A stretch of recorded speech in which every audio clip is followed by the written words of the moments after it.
Crafty. Okay, so what's the next thing then? Husserl's writing in 1890. Okay, if I put this away and say that's what people were doing to try and see the world in a clear way. I'm going to put that there so we can still refer to it. Stay. Okay. Put this one up here so we've got these still in your consciousness to reflect back. Remember, because these are forming a process that we're actually taking into. Now look at this. Okay? Picasso, 1904. A violin and grapes. Can you see it? What's he done? He said, time. I want to put time into this picture because time is absolutely necessary to where you see an object. Nowadays we'd film it. We'd film it from 4 or 5 different directions. You know? We're talking about filming with somebody last night. If you want to film something, you really need 2 or 3 cameras because people want to see it from different directions. They want to walk around it.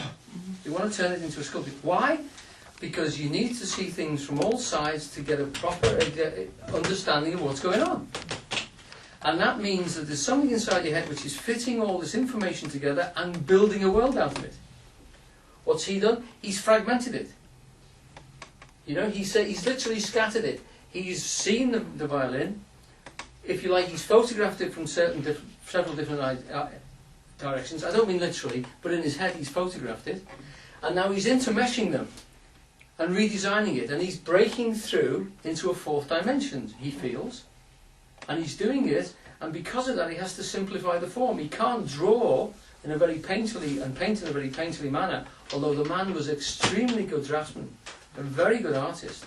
What he's done is he's broken down. He said, if I keep it tight drawing, it doesn't work. I have to make it more primitive so that they can fit together loosely.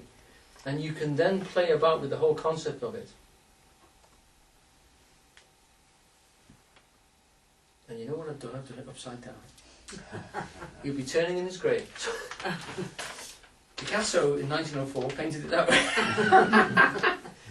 Which makes it a bit more, you can understand it now, can't you? Now I've done that. It's obvious, isn't it? Sorry about that. There's the grapes.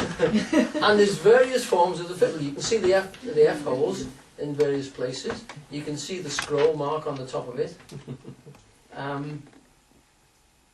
And you can contemplate this for as long as my arm doesn't get tired.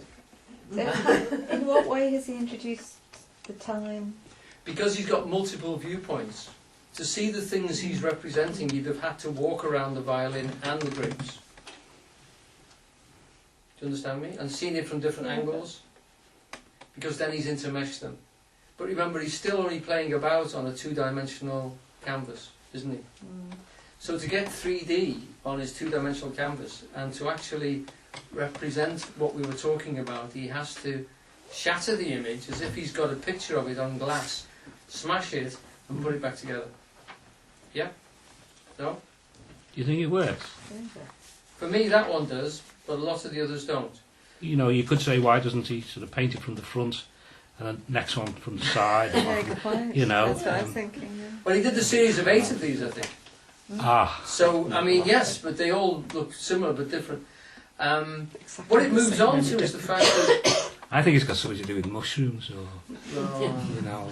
I think they could get them then, in Absinthe probably. But what you'd have to say is that the man has reduced for himself, he has produced what is a contemplative view of what he was painting. And this is one of the things which is very, very difficult for us coldly to go with it. And I certainly don't think it's an earth-shattering piece of art. I do like it.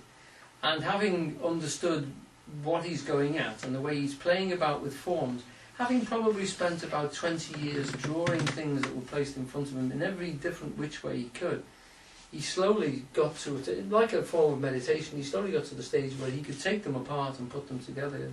It was more fun. It was more interesting and it was more representational of what he was doing. He is more creative doing that. I mean, once you can copy what's in front of you, any creativity is gone. And if he makes it look like a photo, photography was coming on great gains. Colour photographs and tinted photographs were appearing. Now, what the hell? Why should he spend 4 days drawing something and painting it, when you couldn't get it as good as a camera anyway. Oh, and it's quite interesting, some of these portraits he did as well, where you actually have somebody in profile and you have somebody face on as well. Yeah. Where have we seen that before? Have we never seen, you know, some of the primitive pictures? One of the ones I find constantly fascinating is the Egyptian, you know? Yeah. You get that, you get the eyes from front on, the profile is more recognisable of a man or a woman as a profile rather than full face. It's damn difficult to draw a full face and it's hard to make it look like someone. Profile's not that difficult. What do we do next? Shoulders full on. Okay? So when everybody, if you say to the kids, let's all be Egyptians, they all go, no one ever stands like that. Pharaoh did, apparently, and he had his arms like this as well. And then his hips were facing that way, but his feet weren't. So the drawers walked round Pharaoh and drawn his best bits, and everybody else. Can I chip in here? Oh, go on.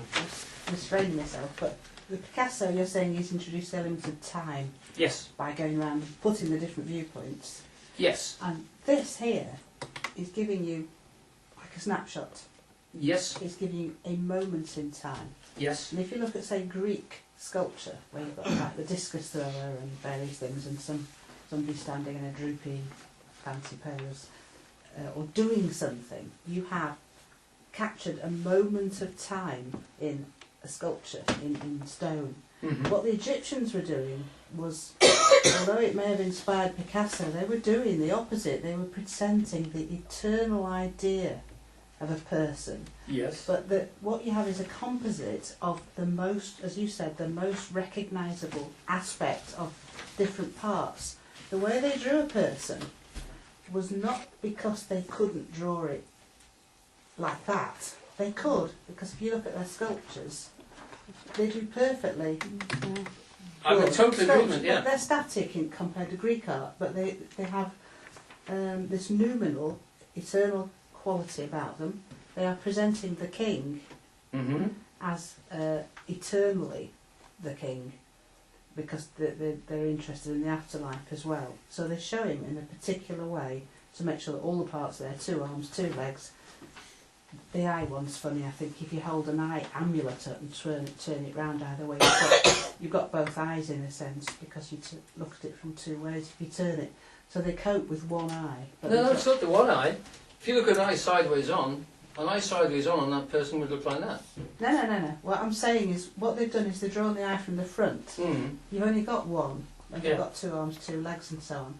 But I think that they feel that that's the most recognisable way to draw an eye. Yeah. But if you make that into an So eye... Picasso later on does that Yeah, in if several you of his make an eye, portraits. if you made an eye amulet, which they had, Yeah. if you just reverse it, you've got the other eye, Yes. and that eye, and that eye. So in a sense that can count for both. But they're presenting an eternal concept of Yeah. that important being. When they get to drawing servants and musicians and people, they will draw them full front face, they will draw them dancing or carrying out activities.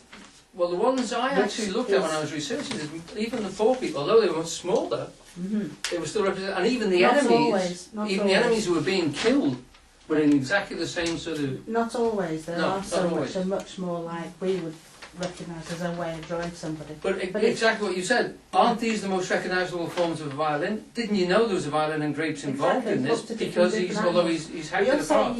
he's put that is brought time Yes. into the picture. I'm saying the Egyptians were doing something similar, but their aim was to make it eternal. Well, Picasso would say the same thing, but, Right. but actually by putting time into it, he's making the eternal forms of the violin. He's actually saying that this is Picking out what. the important bits. These are the bits that your mind puts together to make a violin that you have inside your head. So the one inside your head is made up of bits of information like that. So that's the Platonic violin we're looking No, at. no, that's what you make your Well, it's- platonic violin out of. It's what it means- Snapshots like that. It's what it means to him, because that wouldn't give you the ability from the Platonic idea Yeah. of a violin to make a real one. You'd need blueprints. Of But the actual blueprints I know don't look like that. photographs, though, do they? Even blueprints are all snapshots from different angles. Yeah, but you couldn't make a violin from that picture. No.